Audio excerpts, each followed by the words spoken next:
Hello বন্ধুরা, প্রিয়া ইপসা কিচেনে তোমাদের সবাইকে স্বাগত।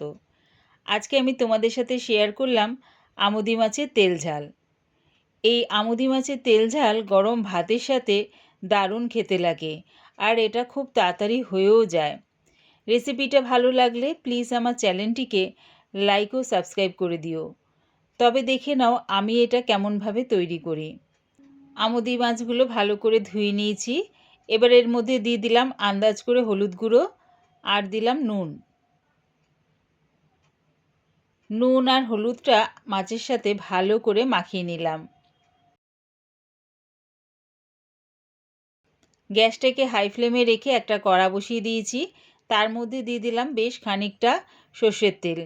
এই মাছ রান্না করার জন্য অবশ্যই সর্ষের তেল ব্যবহার করো। তেলটা ভালো মতন গরম হয়ে গেলে মাছগুলো দিয়ে দিলাম। তেলটা কিন্তু ভালো মতন গরম হয়ে গেলে তবেই কিন্তু মাছগুলো দিও, তা না হলে কী হবে, নিচে লেগে যাওয়ার সম্ভাবনা থাকে। একদিকটা ভাজা হয়ে গেছে, আরেক দিকটা ভাজার জন্য উল্টে দিলাম। এই মাছ খুব একটা বেশি ভাজতে হয় না, একটু হালকা লাল করে ভাজা হয়ে গেছে দেখো। এবারে নামিয়ে নিলাম। ওই একইভাবে আবার সব মাছগুলো অল্প অল্প করে কড়ার মধ্যে দিয়ে উল্টে পাল্টে লাল লাল করে ভেজে নেব।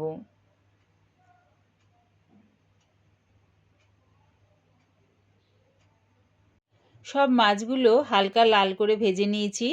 এবারে গ্যাসটাকে মিডিয়াম টু লোতে করে মাছ ভাজার তেলের মধ্যে দিয়ে দিলাম ফোড়নের জন্য হাফ চামচ কালো জিরে। যখন দেখবে ফোড়নের থেকে সুন্দর একটা গন্ধ বেরোচ্ছে, তখন দিয়ে দিলাম একটা বড় সাইজের পেঁয়াজ কুচি। পেঁয়াজটা দিয়ে তেলের সাথে মিশিয়ে একটু লাল লাল করে ভেজে নেব।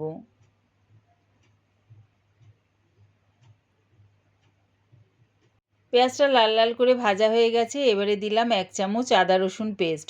আদা রসুন পেস্টটা দিয়ে পেঁয়াজের সাথে একটু নাড়িয়ে চাড়িয়ে নিলাম। এবারে দিলাম দুটো মাঝারি সাইজের টমেটো কুচি আর দিলাম স্বাদ অনুযায়ী নুন। এই সময় নুনটা দিলে কী হবে, দেখবে টমেটোটা খুব তাড়াতাড়ি নরম হয়ে যাবে। আবারও আমি একটু কষিয়ে নিলাম।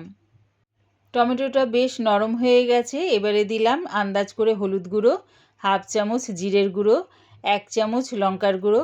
ঝালটা সম্পূর্ণ নিজেদের স্বাদ অনুযায়ী ব্যবহার করো। দিলাম হাফ চামচ ধনের গুঁড়ো। আবারও আমি একটু কষিয়ে নিচ্ছি। সামান্য একটু জল দিয়ে মশলাটাকে ভালো করে কষিয়ে নেব। দেখো মশলাটা খুব সুন্দর করে কষানো হয়ে গেছে আর তেলটাও ছেড়ে দিয়েছে। এবারে এর মধ্যে দিয়ে দিলাম হাফ কাপ জল। যে যেরকম গ্রেভি রাখবে সেই অনুযায়ী জলটা ব্যবহার করো, তবে খুব একটা বেশি জল দিও না, যেহেতু এটা তেল ঝাল অল্পই জল ব্যবহার করো। দিয়ে দিলাম 3টে চেরা কাঁচা লঙ্কা আর 1 মুঠ ধনেপাতা কুচি। সব কিছু ভালো করে গ্রেভির সাথে মিশিয়ে নিয়ে ঝোলটা একটু ফুটতে দিলাম। ঝোলটা যখন একটু ফুটে গেল তখন আমুদি মাছগুলো দিয়ে দিলাম। মাছটা দিয়ে ঝোলের সাথে ভালো করে মিশিয়ে দিচ্ছি। রেডি হয়ে গেছে আমার আমুদি মাছের তেল ঝাল। আমার এই আমুদি মাছের তেল ঝাল রেসিপিটা পুরো দেখার জন্যে প্রিয়া ইপসা কিচেনের থেকে তোমাদের সবাইকে অনেক ভালোবাসা রইল। রেসিপিটা ভালো লাগলে প্লিজ আমার চ্যানেলটিকে সাবস্ক্রাইব করে দিও।